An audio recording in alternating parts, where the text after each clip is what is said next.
Oke. Puji Tuhan. Shalom semua hamba Tuhan, semua anak-anak Tuhan yang dikasihi. Apa Shalom. kabar? Luar biasa, Senang. Bu. Puji Tuhan. Senang sekali lihat wajah Anda semuanya ya. Ya. Saya mau sharing dari satu ayat simple malam hari ini yang beberapa hari yang lalu tiba-tiba menjadi satu rema buat saya dalam kitab Mazmur. Kalau Bapak Ibu bawa Alkitab, bolehkah saya mengajak kita membuka dari ayat Mazmur 34 ayat yang ke-9. Kita tahu ada lagu yang diangkat dari ayat ini ya. Pasti kita hafal lagunya ya. Kecaplah dan lihatlah betapa baiknya Tuhan itu. Amin. Ya. Saudara, Alkitab menuliskan begini. Kecaplah dan lihatlah betapa baiknya Tuhan itu. Tidak ada yang kebetulan. Semua yang tertulis di Alkitab, urutannya pun tidak ada yang kebetulan. Semua pasti ada maksud dan maknanya. Ketika ayat ini mengatakan kecaplah dan lihatlah. Jadi urutannya kecap dulu, lalu melihat betapa baiknya Tuhan itu. Nah, saudara, ada banyak orang semakin hari dengan COVID yang juga semakin belum berkunjung membaik, ada banyak orang semakin merasa bahwa mereka tidak bisa melihat di mana kebaikan Tuhan di balik COVID. Mereka tidak bisa melihat kebaikan Tuhan melalui semua kejadian dari pandemi sampai berimbas kepada soal ekonomi. Banyak orang yang 1 tahun ini mereka mundur dari Tuhan.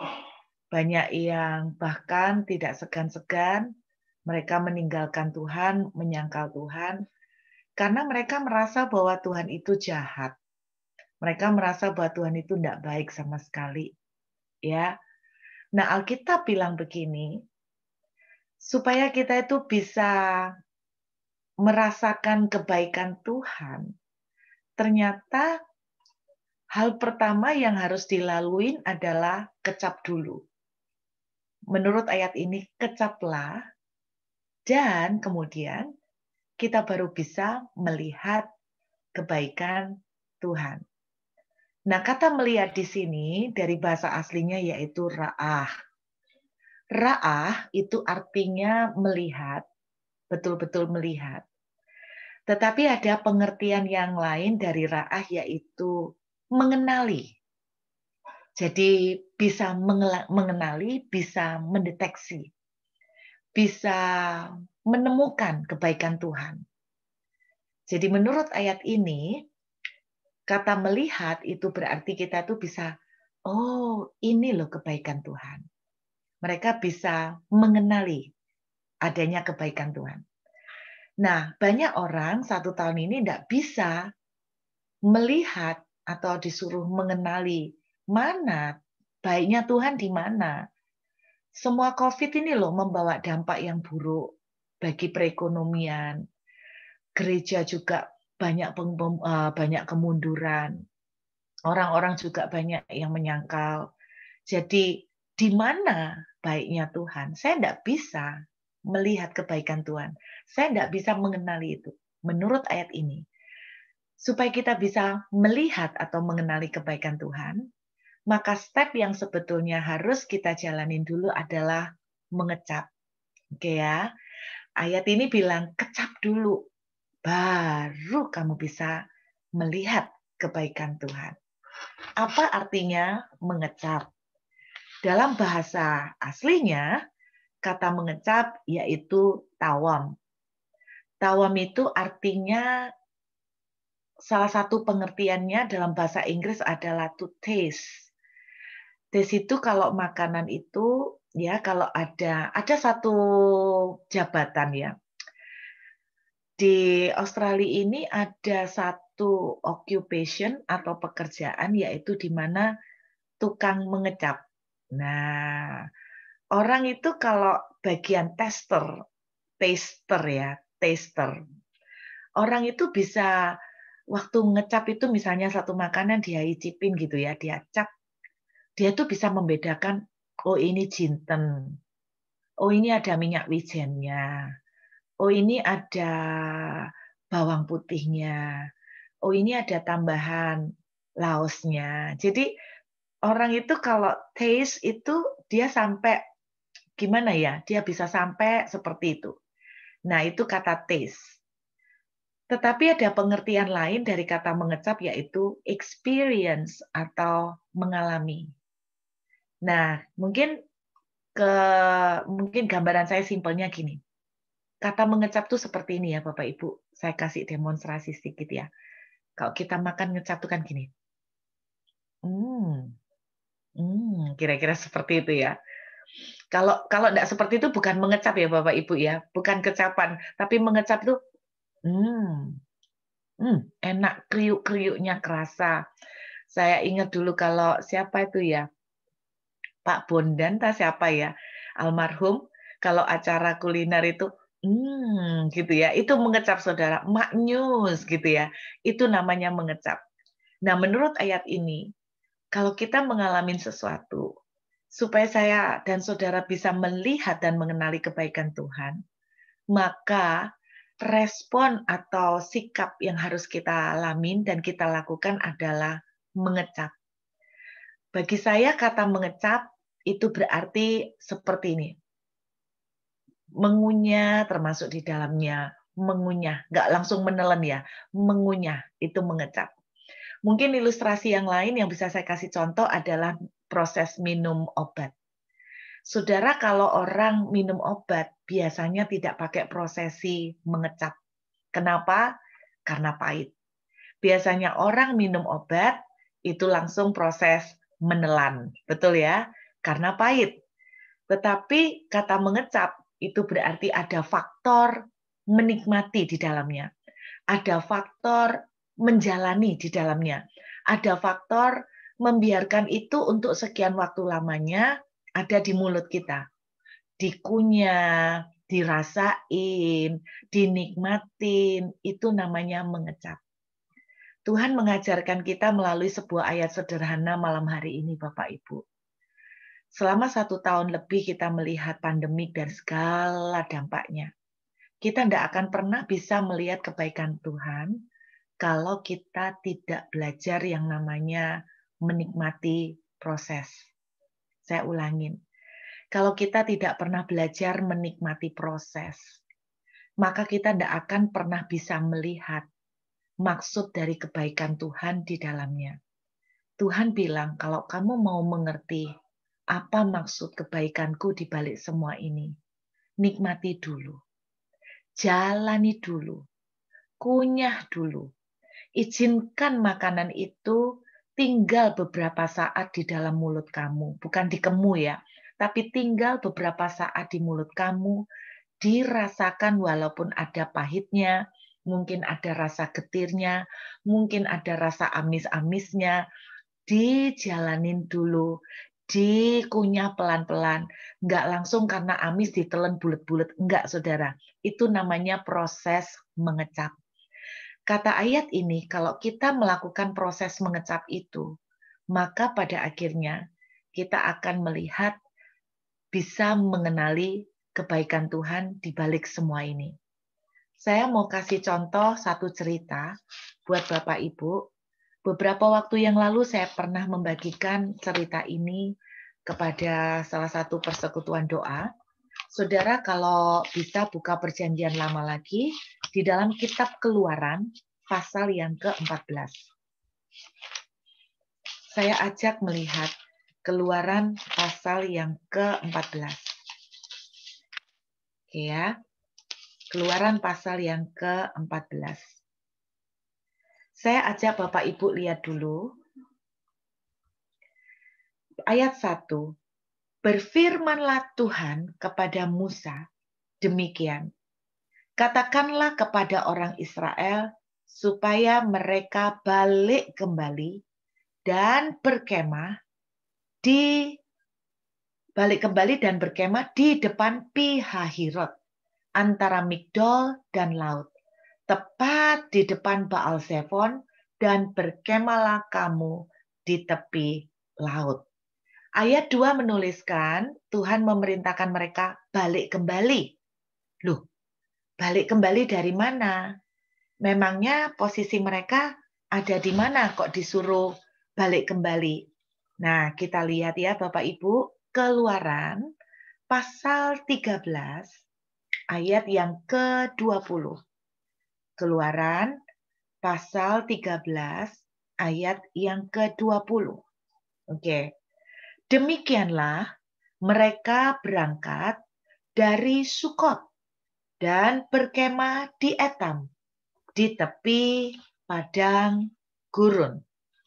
Jadi mereka ternyata posisinya ada di Etam.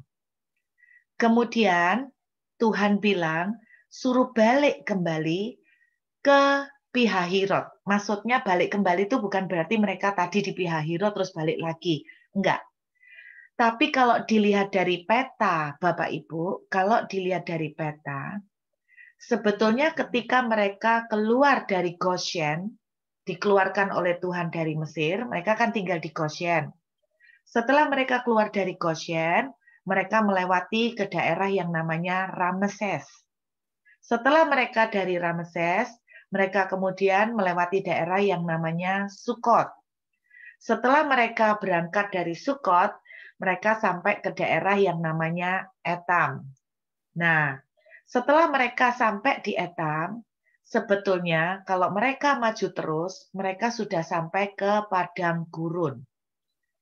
Tetapi kalau digambarkan di peta ya saudara, nah kalau digambarkan di peta, mungkin kalau Bapak Ibu bisa lihat di layar, saya akan tunjukkan jadi kira-kira mungkin posisi tangan saya gini ya. Jadi mereka ini ada di kalau di posisi tangan saya katakan ini Mesir ya. Ini Mesir. Mereka dari Mesir jalan, mereka sampai ke Etam. Nah, di depan Etam ini persis udah ada padang gurun dan dari Etam di sini menuju ke tanah Kanaan itu kalau ditempuh dengan jalan kaki kira-kira mereka akan mencapai sekitar 2 bulanan lebih sampai ke Kanaan. Singkat sekali ya jalannya ya Bapak Ibu. Tetapi saya bilang dari Etam di depan ini sudah Kanaan 8 mingguan. Tetapi mereka dibawa Tuhan turun ke bawah. Kalau di peta itu turun ke bawah ke daerah yang namanya Pi-hahirot. Nah, di Pi-hahirot ini Alkitab menuliskan mereka ada di depan laut, yaitu Laut Tebrau, di mana mereka harus menyeberang, di mana Musa membelah laut. Jadi ceritanya mereka disuruh Tuhan balik kembali ke Pi-hahirot itu setengah muter sebetulnya. Karena mereka makin menjauh dari Kanaan. Jadi ini di Etam, sebelah sini Kanaan, mereka balik turun ke sini, berarti kan menjauh Bapak Ibu. Mereka sedikit menjauh. Sebetulnya biarpun menjauh, tapi kalau mereka itu nurut sama Tuhan, sebetulnya bisa cepat. Tapi karena mereka banyak bandel, akhirnya lama. Nah, yang mau menjadi pembahasan saya malam hari ini adalah gini. Kenapa sih Tuhan itu sudah sampai mereka itu di Etam, kok mereka tuh dibawa turun lagi ke daerah yang namanya Pi-hahirot? Bukankah posisi mereka akan makin menjauh dari tanah Kanaan? Nah, saya menemukan jawabannya itu ada di kitab, kita lihat yuk Bapak Ibu, kitab Keluaran pasal yang ke-14. Kembali ke kitab Keluaran pasal yang ke-14. Oke ya. Ada beberapa alasan sebetulnya kenapa Tuhan itu membawa mereka sepertinya rada mundur. Rada mundurnya enggak main-main ya. Lumayan sebetulnya. Kita lihat Keluaran 14 ayat yang ke-13. Keluaran 14 ayat 13. Inilah salah satu alasan penting kenapa Tuhan membawa mereka itu seperti terdelay. seperti tertunda, seharusnya bisa lebih cepat tapi tertunda. Keluaran 14 ayat 13. Tetapi berkatalah Musa kepada bangsa itu, janganlah takut, berdirilah tetap dan lihatlah keselamatan dari Tuhan yang akan diberikannya hari ini kepadamu. Sebab orang Mesir yang kamu lihat hari ini tidak akan kamu lihat lagi untuk selama-lamanya. Orang Mesir yang kamu lihat hari ini tidak akan kamu lihat lagi untuk selama-lamanya. Inilah salah satu tujuan utama yang Tuhan lakukan, kenapa Tuhan itu sedikit membawa mereka berputar, bukan langsung menyeberang melewati padang gurun menuju ke Kanaan, tetapi mereka turun ke bawah itu kalau di peta, dan kelihatannya cuma turun ke bawah, tetapi sebetulnya mereka seperti agak berputar, agak tertunda, akan menjauh dari Kanaan. Salah satu tujuan utama adalah Tuhan mau melenyapkan musuh terbesarnya orang Israel. Siapa? Mesir. Bapak Ibu, bukankah sejak dari zaman kitab Kejadian, kemudian mereka ada di dalam perbudakan 400 tahun dalam perbudakan Mesir. Mesir telah menjadi musuh paling besar buat orang Israel. Tetapi tahukah Bapak Ibu, hari itu ketika orang Israel harus menyeberang Laut Tebrau, di mana Tuhan membuat mujizat yang sangat besar, yaitu dengan membelah laut. Disitulah Tuhan menenggelamkan orang Mesir ke dalam laut. Sehingga apa? Tuhan katakan begini, Tuhan akan membuat orang Mesir yang mereka lihat hari itu, tidak akan mereka temukan lagi untuk selama-lamanya. Jadi sebetulnya musuh terbesar orang Israel pada waktu itu adalah Mesir, dan Mesir itu merupakan negara yang sangat kuat. Kalau Bapak Ibu mendengar atau membaca setelah kitab Keluaran, ketika orang Israel kemudian berperang di padang gurun, ketemu dengan bangsa-bangsa, saudara tidak akan ketemukan musuh mereka lagi yang namanya Mesir. Musuh yang sering diperangi orang Israel antara lain Moab, orang Amon, orang Midian. Saudara tidak pernah mendapati lagi Mesir sebagai salah satu musuh mereka. Inilah salah satu tujuan yang sangat vital yang Tuhan lakukan. Karena apa? Musuh terbesarnya orang Israel, yaitu Mesir, Tuhan selesaikan hari itu. Kalau dibandingkan dengan Mesir, sebetulnya Moab, Amon, bangsa Midian itu jauh lebih kecil-kecil daripada Mesir. Jadi Mesir itu terkenal sebagai negara yang sangat hebat, sangat adikuasa, dan hari itu Tuhan selesaikan. Bapak Ibu, kadang-kadang kita itu tidak mengerti kenapa Tuhan itu seperti menunda untuk segera menyelesaikan pandemik. Kenapa pandemik seakan-akan seperti sudah mau selesai, muncul varian baru, muncul klaster baru kayak perumahan aja ya Bapak Ibu ya. Sebentar varian ini sudah dicoba diatasi dengan sebuah vaksin, muncul lagi yang model baru lagi. Sehingga apa? Kadang-kadang kita ini capek, kapan selesainya kok gak mari-mari. Tapi saya belajar begini Bapak Ibu, kalau kita itu ngerti bahwa ternyata tidak ada yang namanya penundaan itu tanpa maksud Tuhan. Tanpa maksud Tuhan. Saya cuma ingin mengencourage, mendorong buat Bapak Ibu. Kadang-kadang kita tuh mempertanyakan kok sampai hari ini belum ada titik terang ya soal COVID. Bapak Ibu, terutama saya yang ada di Australia, Saudara. Jujur, saya ini kadang-kadang lelah mendengar berita-berita yang saya dengar soal kapan perbatasan Australia ini dibuka. Supaya saya bisa pulang balik Indo dan bisa balik ke sini, wira-wiri bisa kayak dulu. Saya lelah gitu loh. Orang bilang nanti bulan Juni, setelah sampai mendekati bulan Juni, oh molor lagi bulan Oktober. Setelah sampai bulan Oktober, kayaknya molor lagi akhir tahun. Setelah sampai akhir tahun, dengar-dengar ini sudah dengar molor sampai tahun 2022 pertengahan. Beberapa hari yang lalu dengar lagi ngomong, wis salah, border Australia nggak akan dibuka sampai tahun 2024. Ketika ada orang ngomong begitu, saya rasanya mau pingsan loh Bapak Ibu. Lah saya ngomong, "Lah lek buka 2024 wis temenan dadi wong Australia tenanan." Saya cuman itu bilang gini, kadang-kadang saya tuh kangen Indonesia luar biasa. Saya kangen Indonesia, bukan kangen makanannya, di sini banyak makanan Indonesia. Tapi saya kangen, apa ya Bapak Ibu, salah satu yang saya kangeni dari Indonesia adalah suasana penyembahannya. Karena bagaimanapun tidak ada yang sejauh ini ya, suasana penyembahan Indonesia itu top banget Bapak Ibu. Suasana kalau jemaat itu nyembah Tuhan, hadirat Tuhan itu luar biasa kalau di Indonesia. Haleluya. Itu yang saya rasakan perbedaan mencolok ya dengan yang di sini ya. Nggak tahu kenapa kalau orang Indonesia itu kita kumpul nyembah itu beda banget sama orang bule kalau kumpul nyembah. Sudah wis itu nggak bisa, sejauh ini saya katakan nggak bisa dikalahkan ya.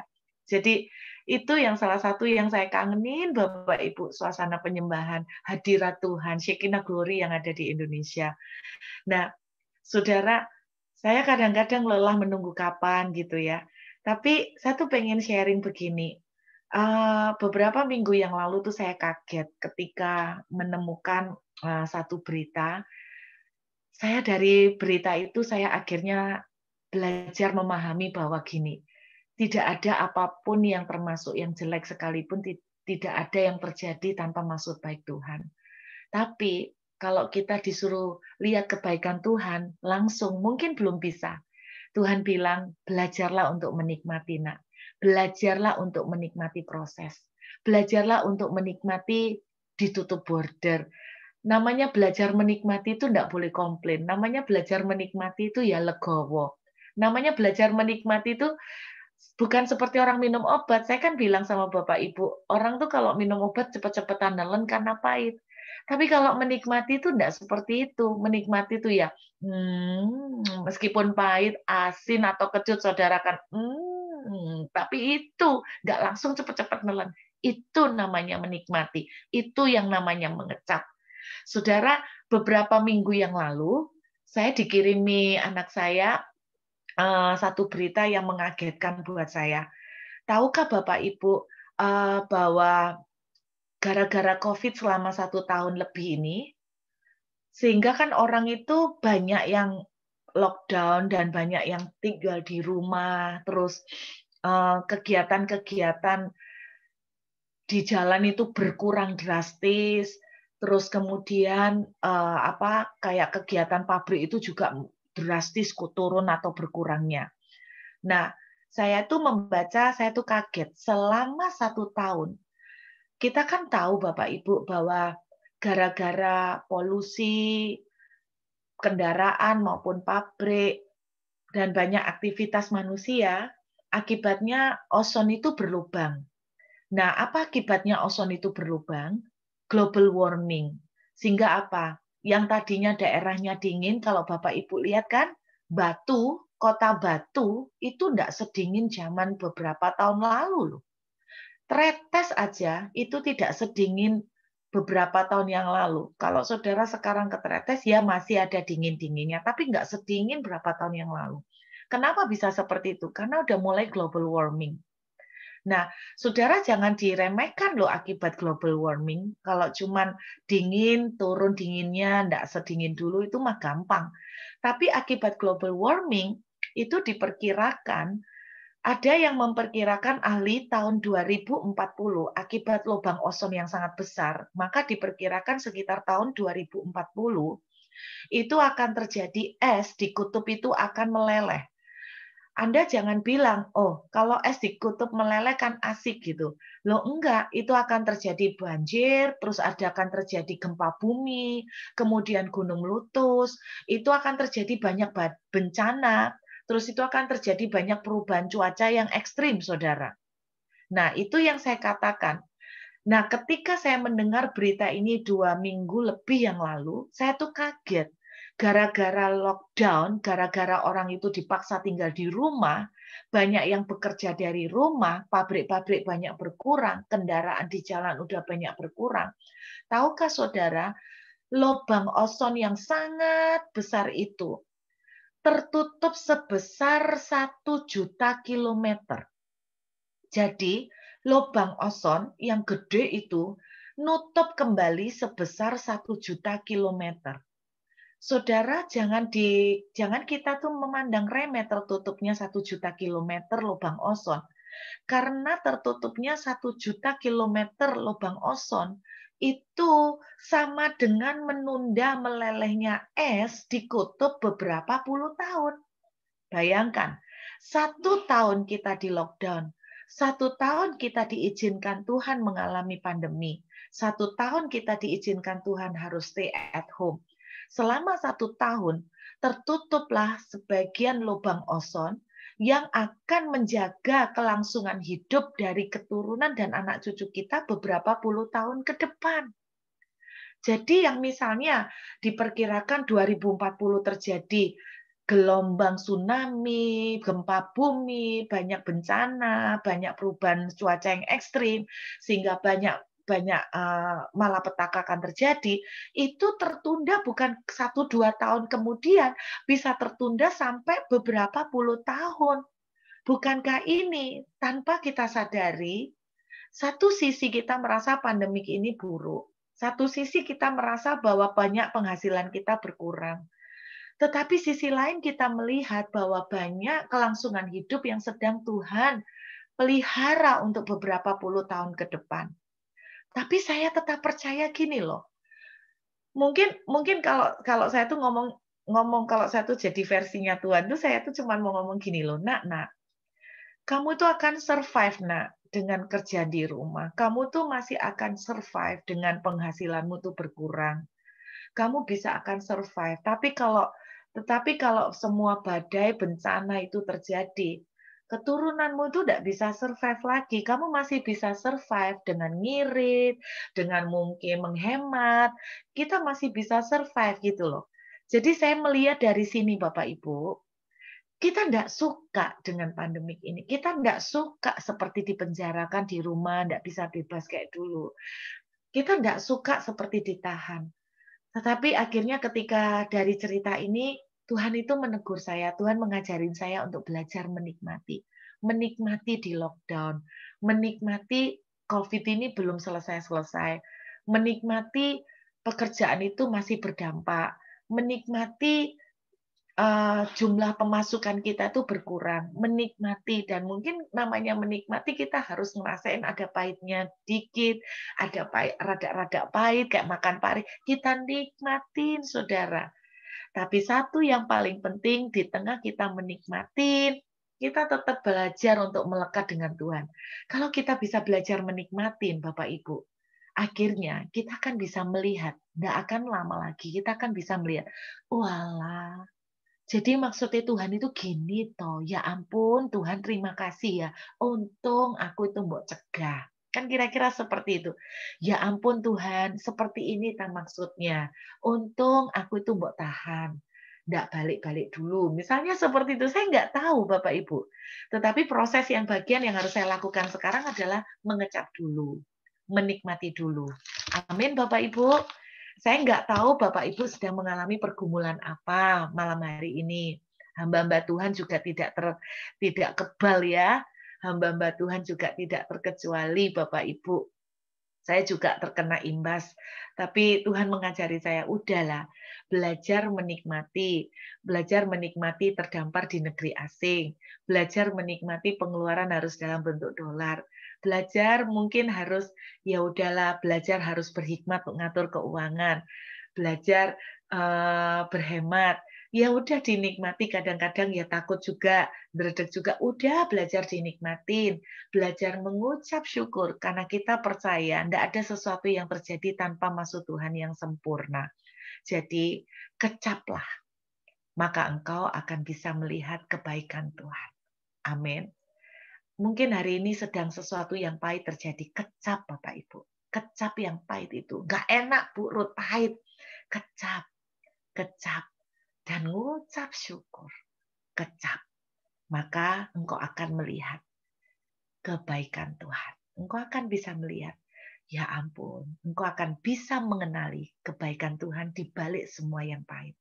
Engkau akan bisa menemukan kebaikan Tuhan di balik semua hal yang tidak menyenangkan. Amin Bapak Ibu. Saya percaya bahwa kalau Tuhan izinkan COVID 1 tahun, ternyata Tuhan sedang melindungi anak cucu kita ke depan. Amin Bapak Ibu. Tuhan sedang melindungi anak cucu kita. Nah, hal yang kedua yang saya ingin bagikan, kita lihat Keluaran 13. Kenapa Tuhan izinkan mereka balik lagi? Mereka harus rada mundur, rada muter sedikit ke pihak Herod. Oke ya, kita lihat Keluaran 13 ayat yang ke-17. Setelah Firaun membiarkan bangsa itu pergi, Allah tidak menuntun mereka melalui jalan ke negeri orang Filistin, walaupun jalan ini yang paling dekat. Itu yang tadi saya bilang, mereka itu sebetulnya udah dekat kalau langsung melintas ke padang gurun, daerahnya orang Filistin. Sebab firman Tuhan, jangan-jangan bangsa itu menyesal apabila mereka menghadapi peperangan sehingga mereka kembali ke Mesir. Bapak Ibu, Tuhan itu ngerti hatinya orang Israel itu kayak apa. Tuhan itu ngerti wataknya orang Israel itu seperti apa. Tuhan bilang begini, jangan-jangan kalau mereka tak bawa ke shortcut jalan pintas, potong kompas, malah mereka bisa balik lagi ke Mesir, balik rela jadi budak lagi. Alasan kedua, kenapa kadang-kadang Tuhan membiarkan doa kita itu belum dijawab. Tuhan seakan-akan seperti tertunda untuk menjawab doa kita. Karena mungkin Tuhan itu melihat kita belum siap, Bapak Ibu. Kita belum siap. Saudara, saya beberapa tahun yang lalu pernah punya satu cerita lucu. Saya ini pernah ya, Bapak Ibu, pernah. Kalau Om Yusa itu katanya bilang begini, saya ingat almarhum Om Yusa itu ngomong, Om Yusa itu punya beberapa kesukaan, salah satunya suka duit. Katanya gitu ya. Saudara, saya juga ketika beberapa tahun yang lalu mengalami masalah keuangan, saya tuh sempat ngomong gini loh sama Tuhan. Doa saya waktu doa pribadi itu ya, saya bilang begini, Tuhan, mbok ya tolong ta Tuhan, kalau boleh, aku ini mbok ya dikasih duit sing banyak gitu loh Tuhan. Jadi hati itu gak kempot-kempot terus. Memang kok nggak pernah terlambat mencukupin. Tapi ya rodok kempot-kempot sport jantung. Mbok ya lek boleh dikasih duit langsung gitu loh Tuhan. Minta 1 triliun. 1 triliun tuh piro ya Tuhan? Nol ya. Saya tuh sampai nggak tahu nolnya 1 triliun tuh piro tuh Bapak Ibu. Juta itu nolnya 6. Miliar tuh berarti 9. Berarti triliun tuh rolas ya. Aduh, saya tuh bayang no, Tuhan, mbok ya lek boleh minta gitu loh dikei 1 triliun. Tuhan itu loh, nggak ada yang mustahil buat Tuhan. Gampang buat Tuhan tuh ngasih duit. Saya tuh pernah minta begitu Bapak Ibu ya. Jadi sama Tuhan minta duit 1 triliun. Ini jujur Bapak Ibu. Kadang-kadang kalau saya cerita gini rada malu. Terus kemudian waktu saya berdoa gitu, malamnya saya pas tidur saya dikasih mimpi. Dalam mimpi saya tuh melihat saya tuh nyumet, apa ya, menyalakan roket. Nah, menyalakan roket, terus kemudian saya suweneng nyalakan roket, kemudian roket itu tak sumbut itu tak nyalain sumbunya, kemudian roket itu meluncur, saya pikir akan seperti kayak keluar angkasa, dadake cuma beberapa meter ke atas, roket itu balik, jatuh, dan Bapak Ibu tahu jatuhnya langsung di atap rumah saya. Itu di mimpi saya, ceritanya di mimpi. Langsung dari situ tuh saya tahu gini, wah jangan-jangan ini jawaban Tuhan mengenai doa saya minta 1 triliun. Saya tuh ibarat sedang nyumet roket, terus tiba jatuh di atap rumah sendiri dan rumahku hancur. Terus saya bilang, Tuhan, ini tak jawabanmu mengenai doanya Ruth minta duit 1 triliun. Tuhan bilang begini, nak, iya, kamu itu belum siap menerima berkat sebesar itu. Oh, Bapak Ibu tahu saya jawab gini, "Siap, siap Tuhan, aku pasti siap. Aku janji Tuhan, janji. Aku akan makin cinta Tuhan. Aku akan makin giat melayani Tuhan. Dari duit berkat yang kamu berikan kepadaku, aku akan sumbangkan buat banyak gereja yang memerlukan. Aku akan sumbangkan buat banyak anak Tuhan yang memerlukan. Wis salah Tuhan, aku pasti siap. Aku ndak akan murtad. Aku nggak akan seperti kacang lupa kulitnya. Ndak akan Tuhan, aku akan tetap ingat sama Tuhan. Kamu ndak siap, Nak. Siap Tuhan. Ndak siap, siap Tuhan. Wes, Tuhan akhirnya diem, nggak istilahnya kakak saya udah ngotot. Nggak lama setelah itu, pikiran saya tuh fokus terus di 1 triliun, 1 triliun. Satu kali dalam perjalanan, saya tuh ngobrol sama suami saya. Saya tuh tiba-tiba ngajak dia tuh berandai-andai. Koko, kalau kita ini dikasih Tuhan misalnya tiba-tiba ada mujizat, rezeki, dikei duit, wah, 1 triliun. Kalau Koko dikasih Tuhan kira-kira duit 1 triliun, mbok pakai buat apa kok? Ini jawaban suami saya. Oh, kalau aku kira-kira dikasih 1 triliun, iya. Oh ya, tak pakai buat beli no mamaku rumah. Terus mamaku tak kasih pembantu. Bukan satu, bila perlu 2. Satuin masak, satuin bersih-bersih, atau 3, satu nih untuk ngeramut mamaku. Terus kemudian adik mamaku, iikku itu kan susah. Tak beli no, dia kan bisa salon, tak bikinkan salon. Terus anake 3 itu kan susah kabeh. Tak bikin no bengkel mobil. Si Toel lek seneng bengkel reparasi sepeda motor, tak gawe no reparasi sepeda motor.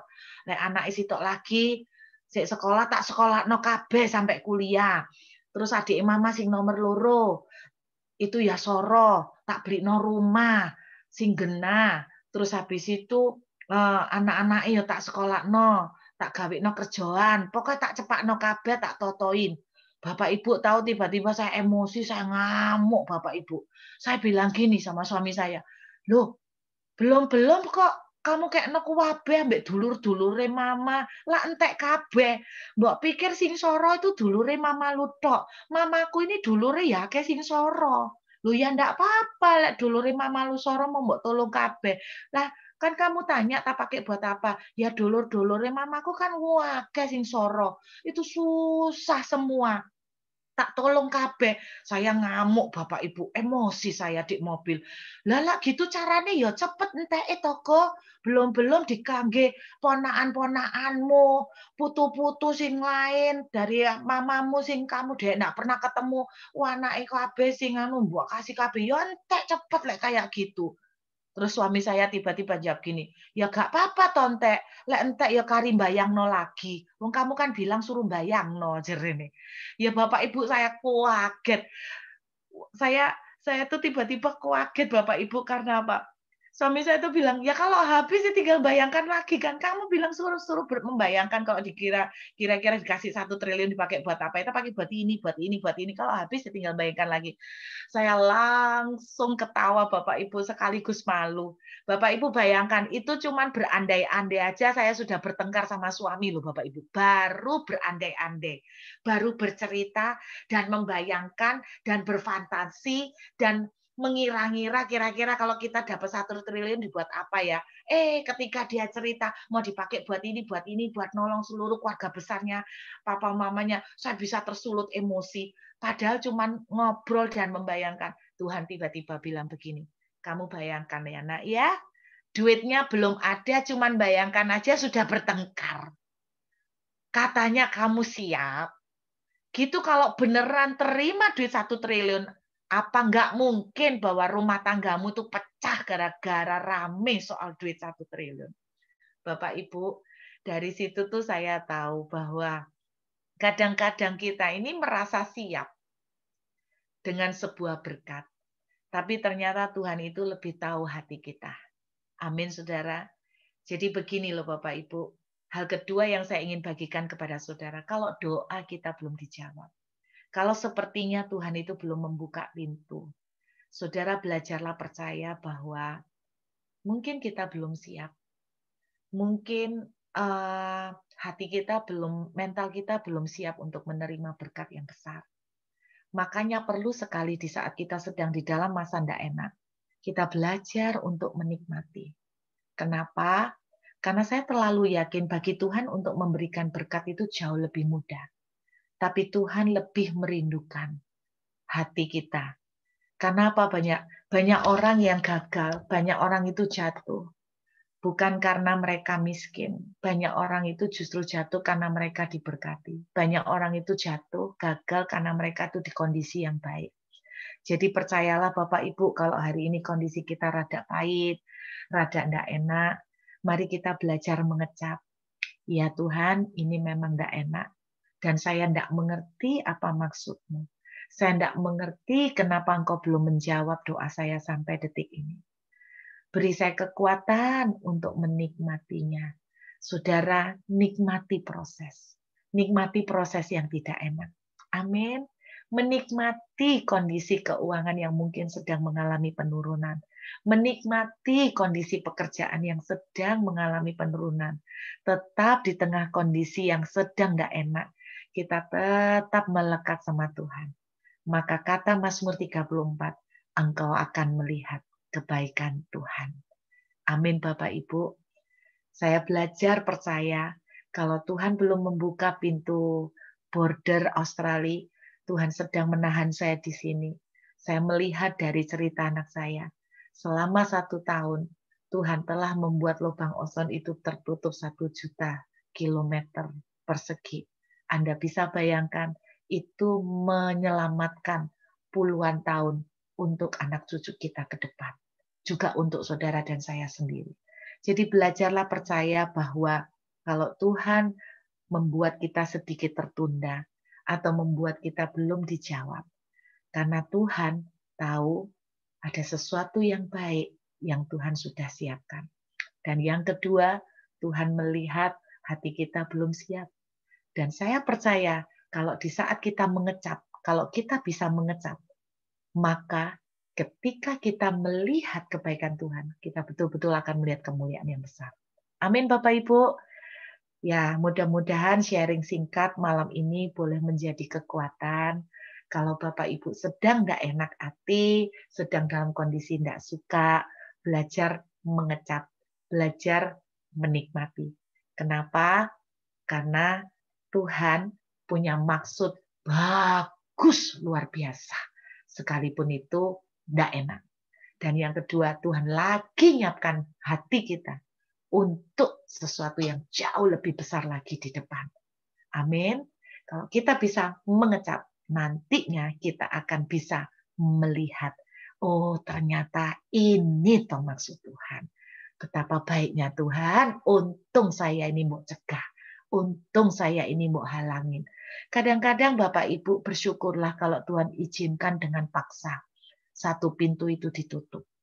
Karena mungkin pintu itu sedang membahayakan buat kita. Membahayakan untuk hidup kita. Jangan paksa untuk jebol sebuah pintu yang diizinkan Tuhan tertutup. Percayalah ada maksud baik Tuhan atas sebuah pintu yang ditutup. Amin. Jadi kuat di dalam Tuhan, Bapak Ibu. Tuhan memberkati. Saya serahkan kepada Pak Wesley. Baik, Bapak Ibu sekalian, barang siapa yang ada pertanyaan silakan. Bu Ruth, itu banyak pertanyaan begini, Bu. Pandemi ini memang kita anak-anak Tuhan juga banyak mengalami dampak. Tapi yang paling tidak bisa diterima itu adalah para gembala-gembala sidang, hamba-hamba Tuhan yang sungguh-sungguh melayani Tuhan, tapi mereka dapat dampak, bahkan mereka meninggal. Dan beberapa tidak siap gitu. Jadi pertanyaan itu, tadi kita bicara pandemi, kita ini untuk yang pahit, kita mengecap gitu ya. Menurut Ibu itu bagaimana dalam pandangan di sisinya Tuhan kira-kira gitu ya? Speakernya belum nyalain, Bu. Speaker. Kamu mute dia. Ya. Shalom. Ya, shalom kita dengar. Iya, tadi soalnya saya mau unmute tidak diizinkan sama host. Oh, enggak, jadikan co-host saja. Ya, Bu. Oke. Iya Pak, terutama mengenai meninggalnya hamba-hamba Tuhan ya Pak Wesley ya. Ya. Bicara tentang tidak siap, secara pribadi tidak ada dari si kita, jarang ya yang siap, kecuali yang saya ingat almarhum Om Yusak Cipto ya, yang selalu sangat siap ya. Dan jarang dari kita yang bisa siap. Tetapi saya percaya begini, kesiapan, kadang kita tuh merasa tidak siap, tapi belum tentu di mata Tuhan itu orang itu dalam kondisi tidak siap. Kan Tuhan menilai, Tuhan melihatnya beda dengan cara kita melihat, Pak Wesley. Ya.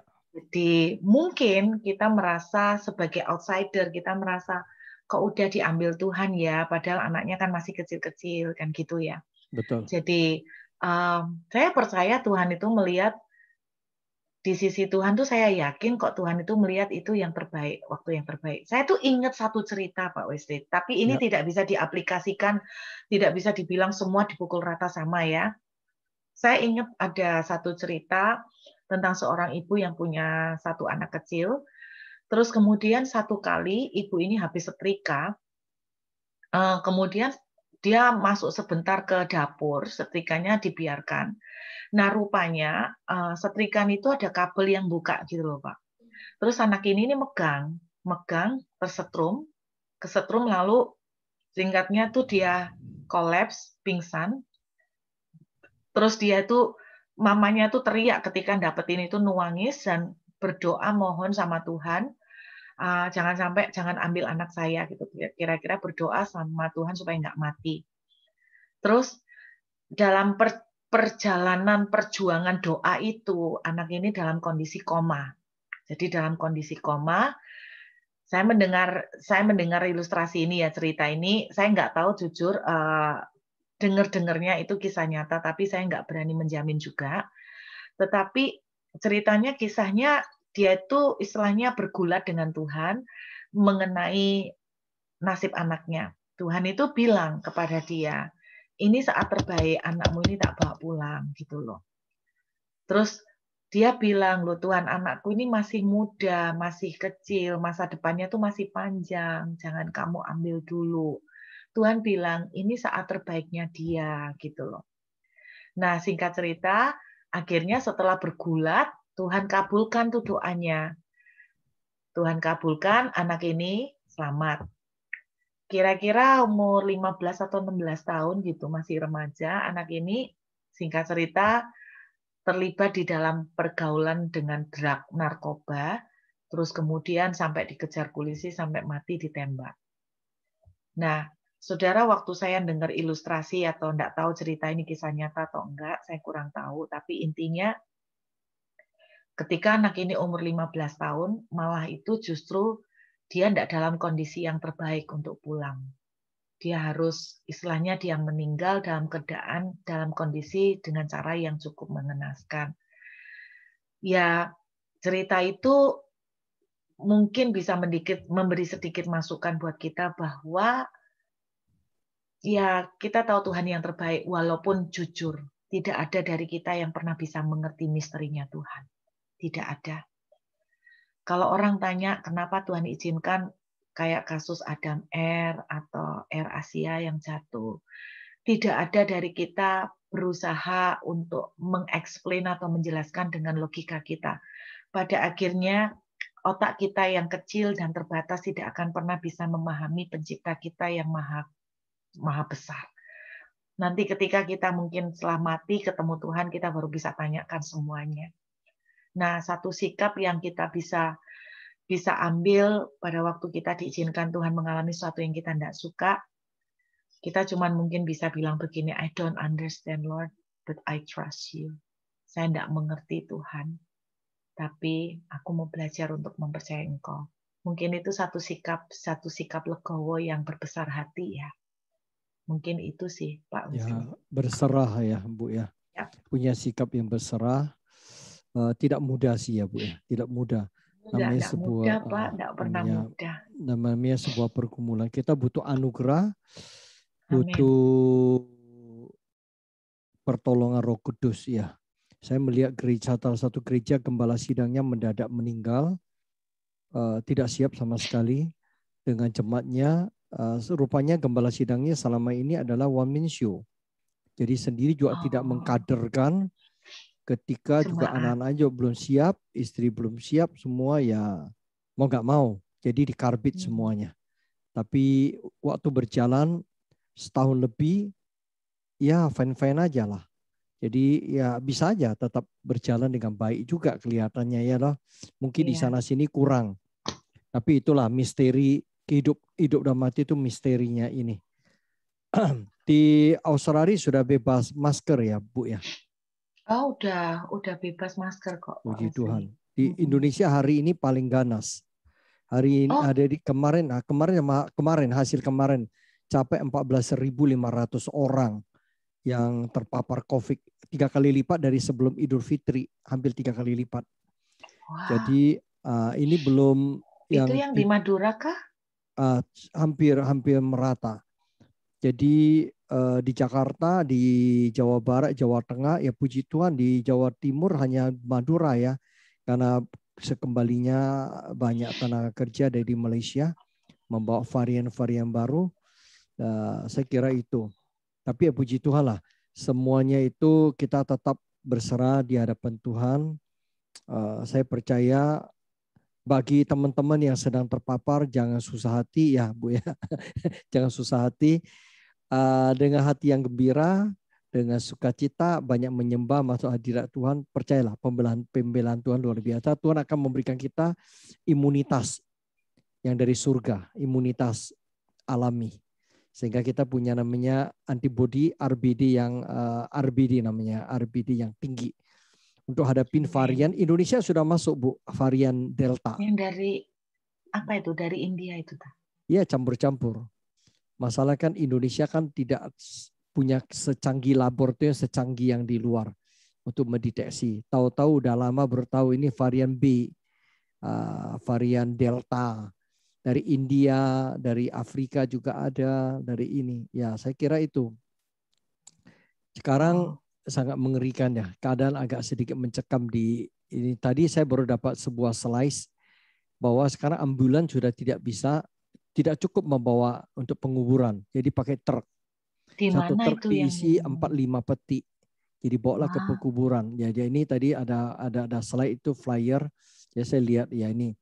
Tapi tetap kita harus punya pengharapan ya. Iya. Di tengah tidak ada pengharapan, kita pengharapan. Ya, saya kira itu yang tadi saya katakan itu loh.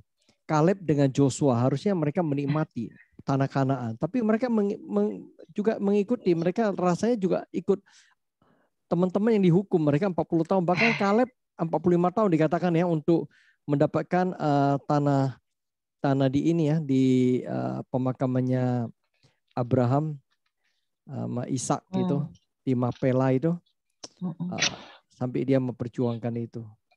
Oke, mungkin teman-teman ada yang mau tanya, silakan sebelum kita ini. Ini teman-teman banyak kalau bertanya agak sulit ini Bu Yulia. Ya.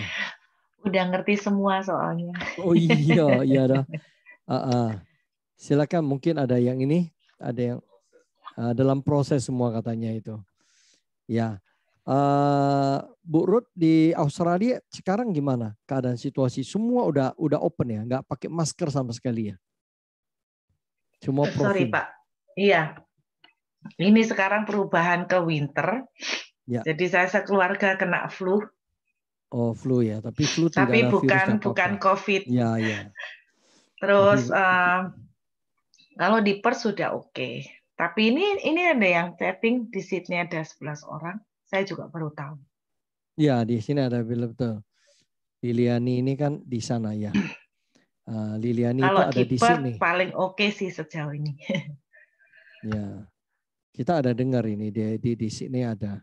Tapi Perth aman ya Bu ya. Ini udah malam di Liliani sana, udah beda 4 jam ini sana. Iya, betul. Ya, saya kira teman-teman kalau tidak percaya kita mau tutup ini. Masih ada saudara mau nanya, silakan kesempatan ini. Bu Ruth juga udah ngantuk ini. Enggak. Enggak ya. Saya di sini malah tidur malam, Pak Wesley. Oh iya. Iya. Bangunnya siang ya sana ya. Enggak. Ya, teman-teman banyak yang bangun siang, tapi mungkin kena winter ini ya. Jadi malam ini kayak di rumah kayak kulkas, Pak Wesley. Oh iya ya, dingin ya. Dingin. Berarti Aduh, seger ya. dingin. Seger, Bu. Kalau sayur itu masuk kulkas itu waduh, seger ya sayurnya. Ibu juga seger ya. Iya, kita nih Ya kayak udah. dimasukkan kulkas, Pak Wesley. Ya, take care lah, Bu, untuk kesehatan. Amin. Iya dong. Iya, Oke, Bu, bisa blessing kita dengan doa, Bu. baik. Saya mungkin sebelum kita tutup doa, saya cuma mau sharing sebentar. Pak Ya, Wesley tadi nyinggung soal ngadakan acara penyembahan ya, Pak ya. ya, ya. Saya setuju banget Pak Wesley. Salah satu yang saya rindukan soal Indonesia itu karena memang atmosfer worship-nya ya. Ya, ya. Itu Indonesia tuh top banget. Di sana Top. juga kan, di sana juga bagus Australia kan. Ada Bu Ruth sama teman-teman di situ kan. Luar biasa. Amin, amin. Jadi beberapa minggu yang lalu ketika saya tiba-tiba jam 4 pagi dibangunkan Tuhan, ada suara yang keras sekali berbicara Pak Wesley. Suaranya itu bilang begini, kalau penyembahan saja bisa sampai menggoncangkan surga. Ya, ya. Betapa lebih lagi penyembahan untuk menggoncangkan bumi. Waktu itu kata-kata itu begitu keras, saya tuh bingung. Maksudnya gimana? Kita percaya ya bahwa kerajaan surga itu adalah kerajaan yang paling tidak tergoncangkan. Iya kan? Ya. Siapa yang bisa menggoncangkan kerajaan surga? Iya kan? Ya. Tidak ada yang bisa. Nah Tuhan itu taruh di hati saya gini, bahwa kalau kita tuh nyembah, itu akan menggoncangkan kerajaan surga. Wow, berarti penyembahan itu powerful banget. Betul enggak Pak Wesley? Ya, ya, betul. Yesaya pasal 6 itu menuliskan begini. Satu kali Yesaya tuh melihat orang-orang kudus itu menyembah.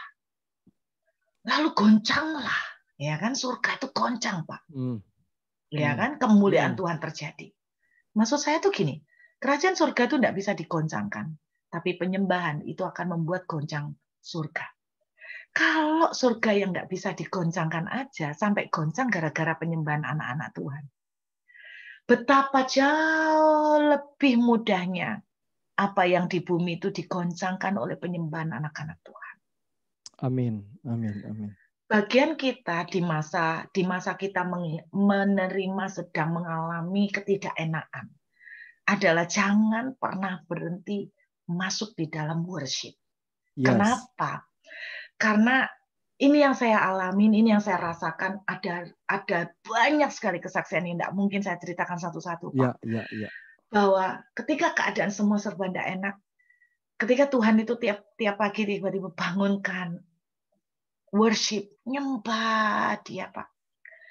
Saya tuh melihat gini, apa sih yang menjadi masalah kita? Tiba-tiba Tuhan bisa goncangkan banyak hal untuk menolong, untuk melengkapi, untuk bless kita, Pak. Makanya saya tuh tetap percaya begini, mau sesusah apapun kondisi perekonomian, mau sesusah apapun kondisi pekerjaan kita, masuk dalam penyembahan. Belajar bersyukur dulu, jangan komplain, belajar menikmati orang, biarpun pahit dikecap, dan kita tuh bisa mengucap pujian penyembahan ke Tuhan. Amin, amin, amin. Maka apa yang menjadi tangisan, apa yang menjadi keperluan dan kebutuhan kita, sangat mudah penyembahan itu menggoncangkan yang di bumi, Pak. Apa yang ada di bumi, termasuk berkat finansial, termasuk apa yang kita perlukan, Pak. Karena itu saya mengencourage teman-teman. Ya, ya. Saya diizinkan Tuhan di lock, nggak bisa kemana-mana. Saya terlalu yakin, Pak. Salah satu yang bisa saya rasakan, waktu istirahat saya jadi lebih banyak. Betul kan, Pak Wesley? Betul, betul. Dengan dulu zaman pelayanan, udah hampir jarang waktu istirahat. Tapi dengan begini, saya kan istirahat bersama Tuhan, gitu kan. Istirahat, bukan rest in peace gitu ya. Rest with God. Istirahat. Para hamba-hamba Tuhan, mungkin aktivitas pelayanan kita harus berkurang. Tapi yuk kita tuh nyembah sama Tuhan. Maka yang di bumi akan digoncangkan. Amin. Ya. Ibu, masalah kita dengar banyak kesaksian dari rekan-rekan hamba Tuhan juga sama teman-teman orang percaya. Kunci untuk meluputkan sebuah tindian beban berat, baik itu sakit penyakit, baik mereka yang sedang kena COVID, mungkin yang sedang mendengar, teman-teman kita yang masih ada isoma, yang ada di tempat ini, juga ada beberapa di rumah sakit. Dengar baik-baik. Kalau hatimu penuh dengan pujian, penyembahan, pengagungan, saya percaya itu akan menggetarkan hati Bapa di surga.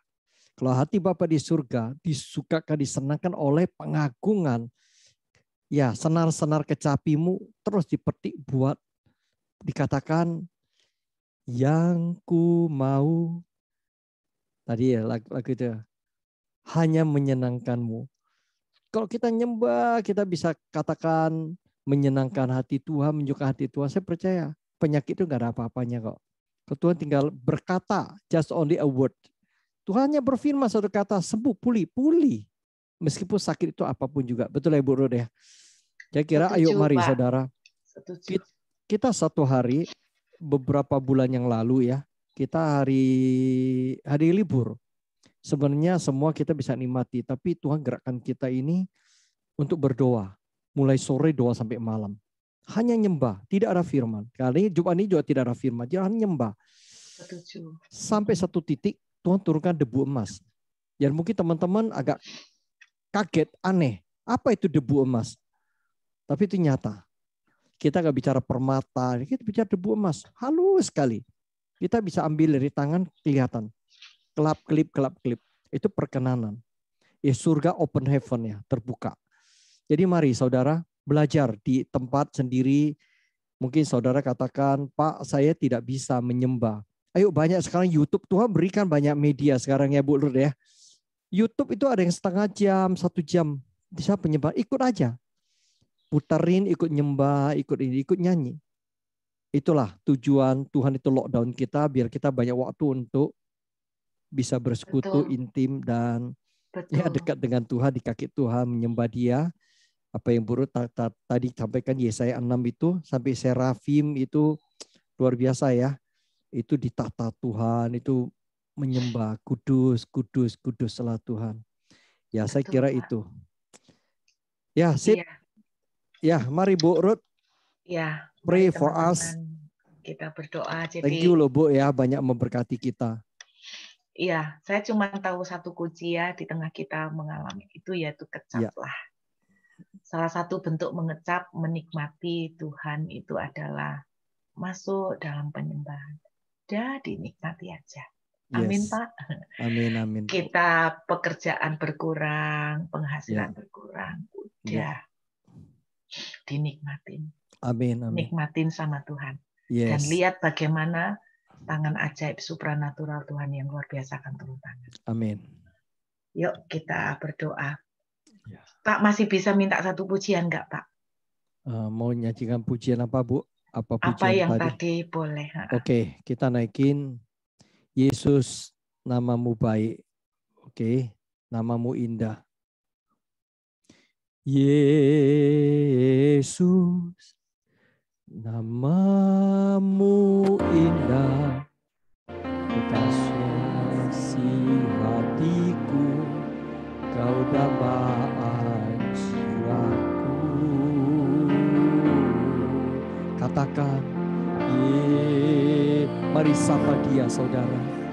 Ku cinta padamu, selalu dekat padamu, itu kerinduanku. Sekali lagi, Yesus namamu indah. Yesus, namamu indah. Kau kekasih hatiku, kau dambaan jiwaku.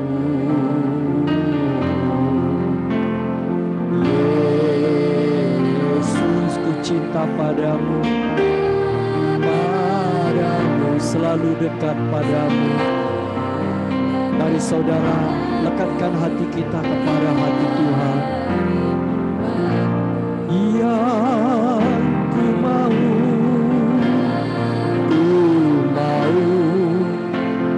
hanya menyenangkan-Mu, biarlah seluruh hidupku berkenan kepadamu. Bukan emas, perak, bahkan permata, namun Kau segalanya yang terbaik di dalam hidupku. Mari sampaikan isi hati pada Tuhan. Yang ku mau hanya menyenangkan-Mu Tuhan. Biarlah seluruh hidup kami boleh mendapatkan perkenanan di hati-Mu, kenan kepadamu. Bukan emas, bukan emas, perak, bahkan permata, namun Kau segalanya yang terbaik di dalam hidupku. Terakhir sekali lagi, yang ku mau, yang ku mau, inilah kerinduan hati kami, menyenangkan hati-Mu Tuhan. Biarlah seluruh hidupku berkenan padamu, kepadamu. Bukan emas, perak, bahkan permata, namun Kau segalanya yang terbaik di dalam hidupku.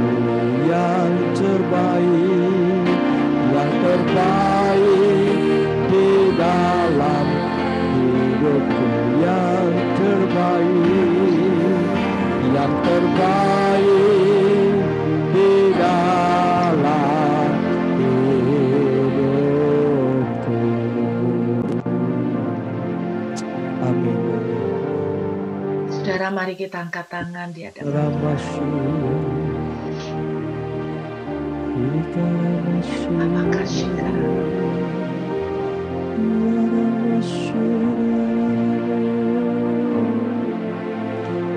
Thank you, Jesus. Tahun depan Pak Wesley, Yes.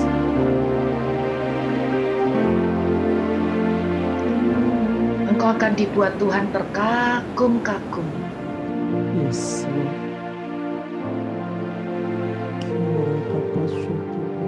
Kepercayaan yang sangat besar yang tidak pernah kau bayangkan.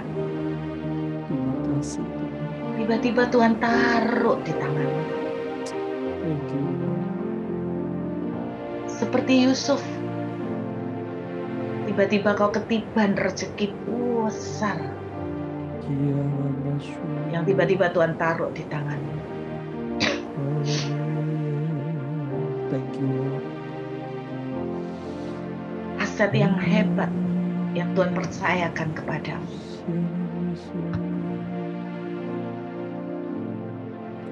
Terima kasih Tuhan.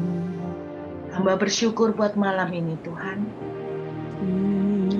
Hamba percaya anak-anakmu akan masuk dalam penyembahan lebih dahsyat. Dan hamba mintakan blessing-Mu malam ini. Yes Lord. Untuk setiap kami. Ya. Kami lebih lagi intim dengan Engkau. Amin. Menyembah Engkau lebih lagi Tuhan. Amin. Terima dengan percaya Bapak Ibu. Ya. Saya melihat banyak buah-buah akan diturunkan Tuhan atas Engkau. Amin. Terima. Ya. Jadilah sesuai iman-Mu. Aku mintakan Tuhan, berkat yang terbaik dari surga. Ya. Berkat dalam nama Bapa, Putra, dan Roh Kudus. Amin. Berlimpah atas kami semua. Amin. Yes. Sampai sekarang dan sampai selama-lamanya. Yes. Dalam nama Dalam Yesus. nama Yesus. Haleluya. Amin. Amin.